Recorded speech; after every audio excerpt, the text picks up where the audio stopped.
Boa tarde ao público do Resenha, muito bom estar aqui mais uma vez. E hoje falando de algo muito sério, muito importante, que não podemos deixar de falar.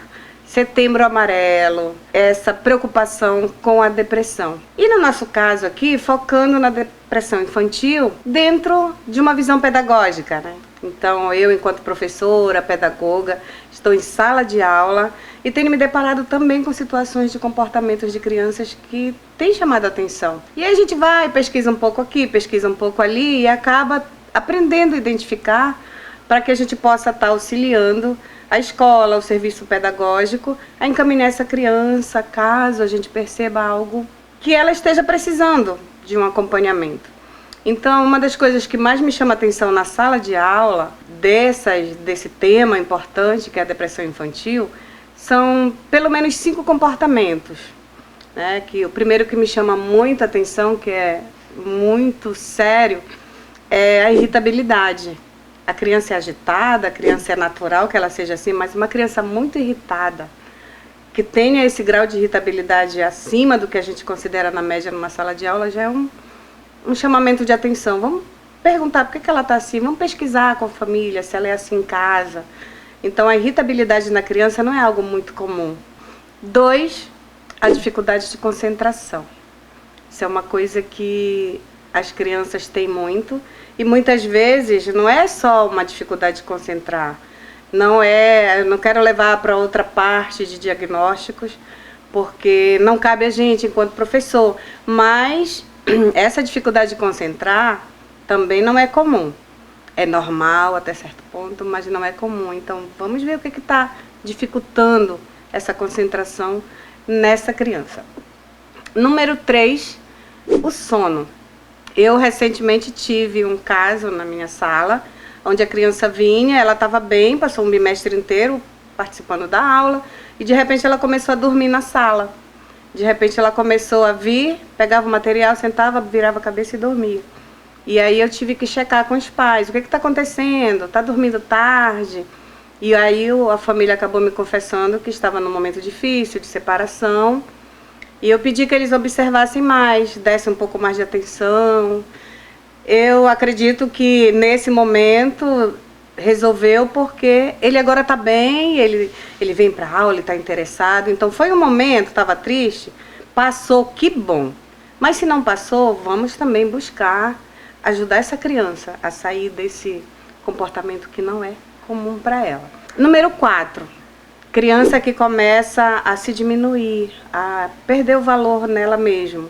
A gente está em sala de aula, se for anotar tudo que a gente observa, de cerca de 27 crianças, 30 crianças numa sala, a gente começa a perceber que alguns se desvalorizam e isso às vezes é reforçado pelo coleguinha. Ah, tu não sabe, tu é burro. Aí a criança começa a acreditar que ela não sabe mesmo. Ela começa a ter dificuldade de aprender e a gente tem que ir com aquela calma para a criança se sentir valorizado. Então, às vezes, não é só na escola. Às vezes ela está sendo desvalorizada em casa, porque o pai quer que ele aprenda, né? E tu não sabe nada e tu não está te esforçando e a criança acaba. Então, pai, mãe, nunca diga que seu filho não sabe. Sabe? A criança tem um tempo para aprender, para alfabetizar. Essa faixa de 6, 7 até 9 anos, cada um tem seu tempo. Então deixa ele no tempo dele, mas vai dando aquela ajudinha lá, para que ele não comece a se diminuir achando que ele não é capaz. Isso atrapalha muito nessa fase escolar. E o número 5, que eu deixei como número 5 nessa nossa análise, que é o bullying. O bullying é algo muito sério e muito presente na sala de aula, nas escolas, no Brasil, o mundo inteiro sofre. E a gente fala muito, tem hora que diminui esse assunto, tem hora que volta, mas que a criança que sofre o bullying é uma das que mais tem sintomas de depressões depois, e isso é muito sério.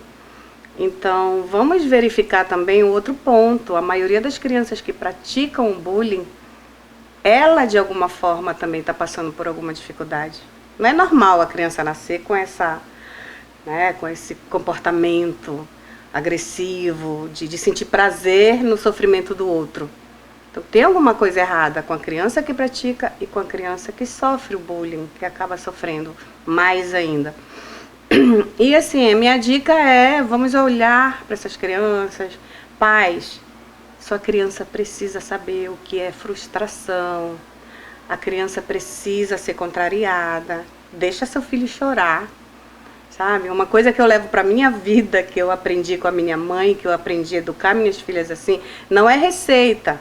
Não tem receita para educar. Mas a gente sabe que filho precisa ser contrariado, porque ajuda a amadurecer. Então a criança hoje não pode levar um não, que chora.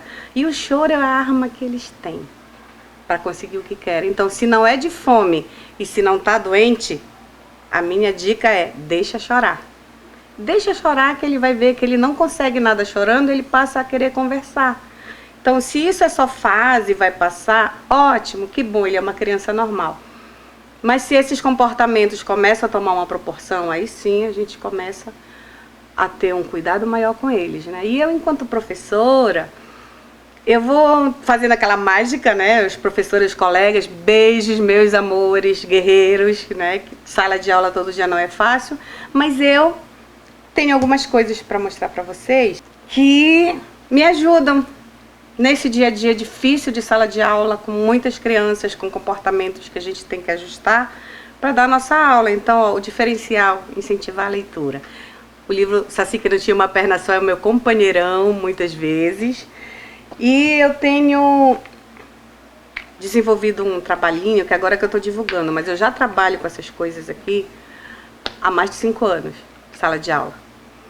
E agora eu estou começando a mostrar um pouco de como eu estou trabalhando. Tampinhas, aquelas tampinhas que iam para o lixo. Eu trabalho sala de aula e aí vou... Muitas tampinhas, a gente tem que juntar, pegar, trabalhar a questão ambiental com as crianças. E eu estou desenvolvendo alguns trabalhos para levar para a ludicidade. Então, quem acompanhar meu Instagram, olha lá, professora Ruth Xavier, as dicas que eu estou dando como reutilizar a tampinha pedagogicamente e ludicamente, porque o livro é importante, ler é importante, mas a criança precisa também ter interesse pela escola. Se a sala de aula é algo interessante, se a gente consegue chamar a atenção dela para uma aula diferente, ela vai se interessar e aí ela vai fluindo. Eu estou sentindo isso esse ano, com uma turma que eu achava que não ia conseguir, e agora a gente está fluindo nas brincadeiras. Eles brincam e aprendem. E as tampinhas para mim estão sendo muito mágicas. Gente, olha lá no Instagram, dá uma olhada na minha página lá, a professora Ruth Xavier. Tem umas coisas bacanas para vocês verem lá. Eu espero que vocês tenham gostado. Beijo, beijo, beijo, Adriana Raquel. Estou sempre disponível, sempre que eu puder, para estar aqui. E, gente, acompanha lá, Resenha na TV. Abração ao público do Resenha. Beijo.